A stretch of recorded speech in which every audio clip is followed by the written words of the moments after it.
Hello hi जय Jagannath good afternoon everyone मुझे वीडियोटा दीपर ही start करची तो चलते आज ब्लॉग्रे गोटे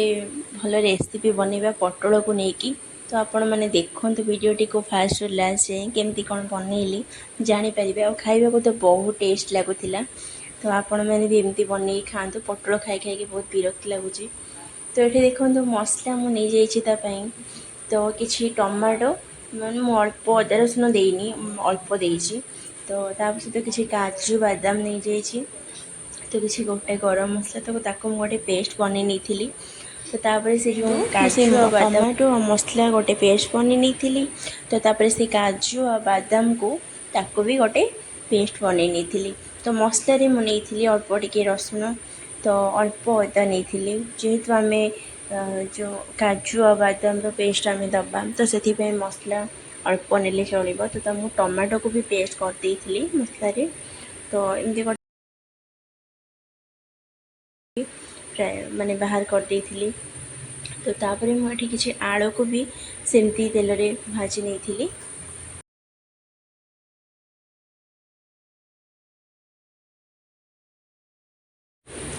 तापर सब आलू को भी टे हलदी और लुण पकई नहीं तो जेहेतु आलू भी लुण हलदी से टाइम माने पकईले भी भल लुणटा मैंने आलू कौन कि मिसी जाए तो आलूटा भलसे सेमती भाजी नहीं तो तापर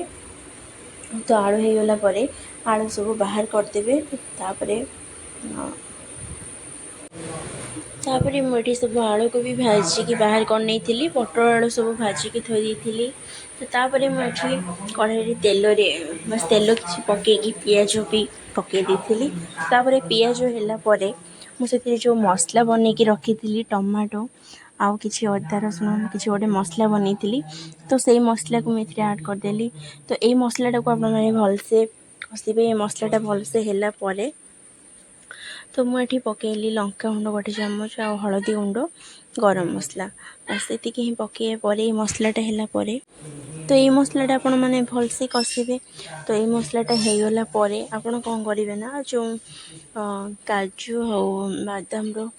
पेस्ट करके आम गोटे रखी तो ताकू ये मसलाटा जो भल कि हो टमाटो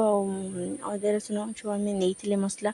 से मसलाटा भलसे हो गला आम कौन करवा ना जो काजू और बादाम पेस्ट गोटे बनई रखी तो सहीटा को आम ये ऐड करदे तो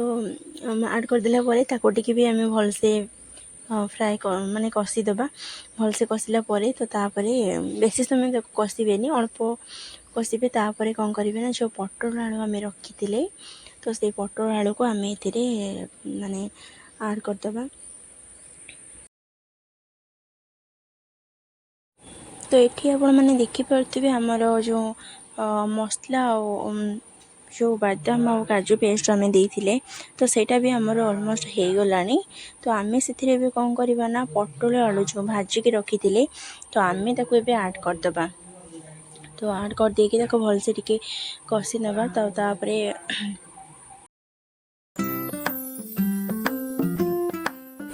हाँ वीडियो को आपण मैंने फास्ट रु लास्ट जाए देखिए तेना आपण मैंने किसी भी जानीपारे आदि मो भिडटी आपण मानक भल लगी तेल लाइक शेयर एंड सब्सक्राइब करने को जमा भी भूलें तो सब्सक्राइब करेंगे आ मत आपण मैंने सपोर्ट करूँ मुझे भी सपोर्ट करी तो कहीं भी मो भिड को आपण मैंने देखुना आ लाइक तो दूर कथा प्लीज आपण मैंने मत भी सपोर्ट करूँ आ सब्सक्राइब करूँ जो भी भाई भौणी मैंने मो चैनल नुआ अच्छा प्लीज मो चैनल को सब्सक्राइब कर दिंतु।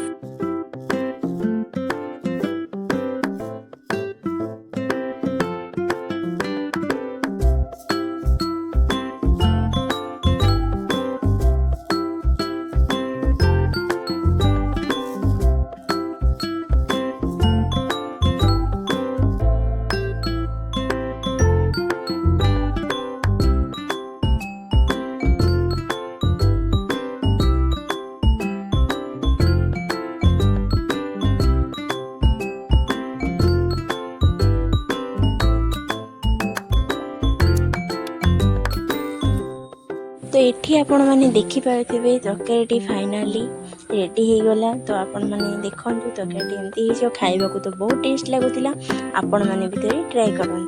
तो ଏଠି ଦେଖନ୍ତୁ ସାଙ୍ଗମାନେ ମୁଁ ଆଜି ଆମ ବାଡ଼ିରେ କଳମ ଶାଗ ହେଇଥିଲା ମୁଁ କଳମ ଶାଗ ନେଇ ଆସିଥିଲି ତ ଶାଗ ଆଣିକି ମୁଁ ତାକୁ ଭଲସେ ମାନେ କାଟିକି ଆଉ ଧୋଇକି ତାକୁ ମୁଁ ଗୋଟେ ଶାଗ ଖାଇବା ପାଇଁ ଯେହେତୁ ଇଚ୍ଛା ହେଇଥିଲା ଶାଗ ବି ବନେଇ ଦେଇଥିଲି ତ ମୋତେ ଲାଗିଲା କି ମୁଁ ଏଇଟା ଆପଣଙ୍କ ସହିତ ସେୟାର କରିଦେବି ମୁଁ ତ ଶାଗ ଏମିତି ବନାଏ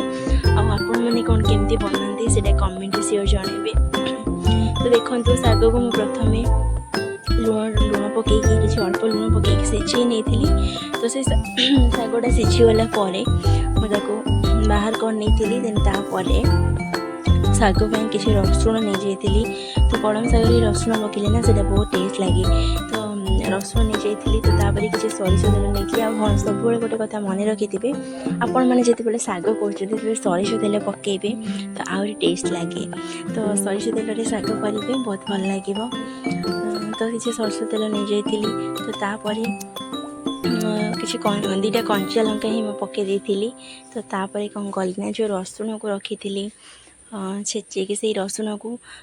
ପକାଇ ଦେଇଥିଲି ତ ତାପରେ ରସୁଣଟା ହେଇଗଲା ପରେ ରସୁଣଟାକୁ ଭଲସେ ଫ୍ରାଏ କରିବେ ରସୁଣ ଜଷ୍ଟ ଟିକେ ମାନେ ମେରୁନ୍ କଲର୍ ଆସିଲେ ଆପଣ କ'ଣ କରିବେ ନା ଯେଉଁ ଶାଗକୁ ରଖିଥିବେ ତ ଆପଣମାନେ ସେ ଶାଗକୁ ସେଥିରେ ଆଡ଼୍ କରିଦେବେ